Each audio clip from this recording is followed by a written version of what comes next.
You know, I mean, I will say that's cheating a little bit, but that's okay. I decided to go ahead and call on you anyway. It was planned. Thank you, sir. Please, can I call you Uncle Obama? Yeah, why not? I bring greetings from my friends from Cameroon. All of them are like, please greet him for me. So my question is... What's your name? Emilia Miki from Cameroon. Okay. And what do you do? I am the founder and CEO of Dennis Miki Foundation. It's a non-profit organization I did in memorial for my dad, who passed away when I was 14 years old. And I had to school myself from then till I had a master's degree, and I help young girls and women in my community to empower themselves. So I have a very... My question is, with the work I've been doing in the community for the past 8 years, I've gained traction, and I have a lot of political parties coming to me now, like, we want you to be in our party. And since you've made a choice to choose a political party, what were the values you found in the political party before you became a member? Because I'm at a point where I don't want to get into the wrong party and lose my values. So what did you use as values to choose a political party? And can we dance with you? Because you said yesterday you're a good dancer. When do we dance with you? Well, I don't know if there's a dance party planned. I know we're going to go do some community service. If somebody's got, you know, like a Beats or boombox, and we start getting some music going. Now, I will say, if we're doing painting, though, we can't dance while we're painting, because then it's gonna look terrible. But we could have a little dance break. All right. So that's on that front. The United States is somewhat unique in its political system because of the way our voting rules are set up. You haven't seen the evolution of multi-party systems, and we don't have a parliamentary system, so you don't get a percentage. You know, if you get a certain percentage of vote, then you get a certain percentage of seats. It's very much winner take all, and as a consequence, what's evolved is essentially a two-party system. Occasionally, third parties have emerged, but they have fairly quickly been absorbed by one of the major two parties, partly because of voting rules. So you essentially have the Democratic Party, the Republican Party. I don't think anybody's born with a party label. The last I checked, babies don't get printed. Democrat, Republican. Obviously, family has influence, history, regional preferences can have an impact. For me, the question was, given the values that I believe in, given the vision of the kind of world I want to create, which of the two parties at that particular point in time best reflected those values and that vision? In the United States, there was a time where I might have been a Republican because Abraham Lincoln was a Republican, and at that time it was the Republican Party that was opposing the expansion of slavery in the United States. Today,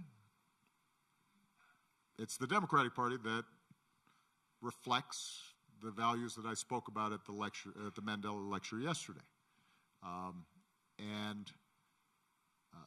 That doesn't necessarily mean that will always be the case. It doesn't mean that in every instance I've agreed with the Democratic Party platform, but broadly speaking, when you look at who's been concerned about broad-based economic growth, who's been concerned about civil rights, who's been most supportive in making sure that women are treated fairly in the workplace, who's supported collective bargaining, who has been most concerned with environmental issues, including climate change. Right now, that happens to be the Democratic Party. And again, that wasn't always the case. There used to be more variation and different ideological views even within the parties. So you might have more flexibility.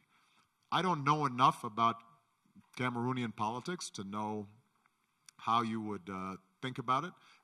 The one thing I would be cautious about would be if there are parties that are primarily organized around ethnic or tribal lines, and that's really the only rationale they have for being a party. It's not based on principles, it's not based on platform, it's not based on ideas. Then that's how over time I think parties get in trouble. Because then it's really just about, we're not starting the dance party yet, so whoever's got the,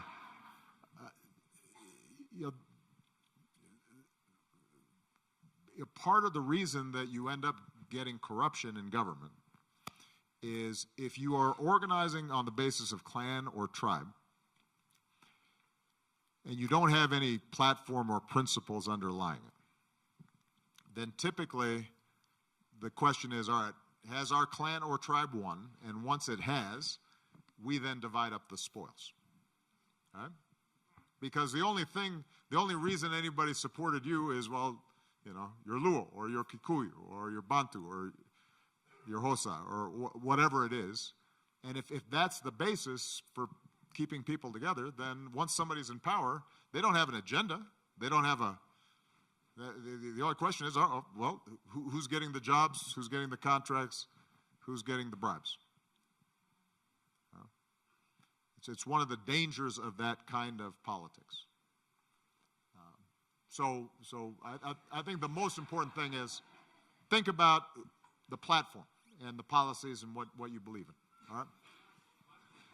Last question.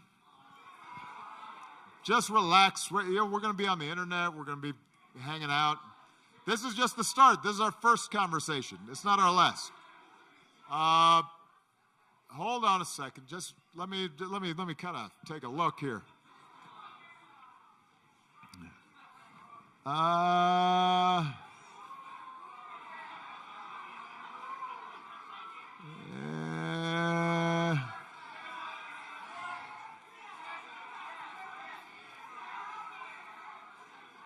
don't know. I'm just so.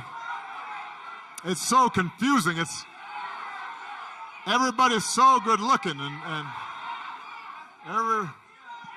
Okay, wait. Here's how I'm going to sort out. First of all, if somebody from your country has already been called on, keep your hands down. All right. So what do we got? What's the guy in the South Africa? They're our hosts, so South Africa. Go ahead. We got to, we had to give our hosts a little preferential treatment. Thank you, Mr. President. You made a good choice. If I do say so myself. My name is Mandla. I am from Johannesburg, and I work for the Ministry of Home Affairs. We stamped your passport when you flew in. Thank you very much. The question I have for you is around gatekeeping and the old guard. You talked about not starting out with political ambitions, but eventually you had them. Yeah. And myself and a lot of young South Africans that do have political aspirations, what we find is that there's an old guard that wants to dictate who gets opportunities and who gets to enter the space. And we feel we have vision and skills and things to offer. But there's an old guard that seems to say you have to look like this, you have to sound like this. Mm-hmm. And so how did you break through that? We're idealists like you were, and we feel like we want to change things and offer something new. How did you break through, the old guard that wanted to dictate to you at the time when you were trying to run for office? Yeah. Well, first of all, old heads are everywhere who want to keep things the way they are. That's the nature of humans. That's not unique to South Africa. And by the way, it's not unique to politics. Right? There is an old guard in business that wants to protect how they do things. And there's an old guard in art that says, to Picasso, what you're doing is crazy. Why, it doesn't even look like it's supposed to. And, right, so that's the history of humanity. It's not unique to South Africa or Africa. What is true, I think, is that in politics, I was talking to some folks about this earlier. One disadvantage that African politics has is that when politicians leave office, they don't have someplace to land. A lot of times in many of our countries in Africa, it's like that's where you are going to have the most power, the most economic influence, et cetera. In America, if you retire from politics, you might join a corporate board, or some investment bank will hire you to give advice and create or you might end up getting a teaching post. And so it can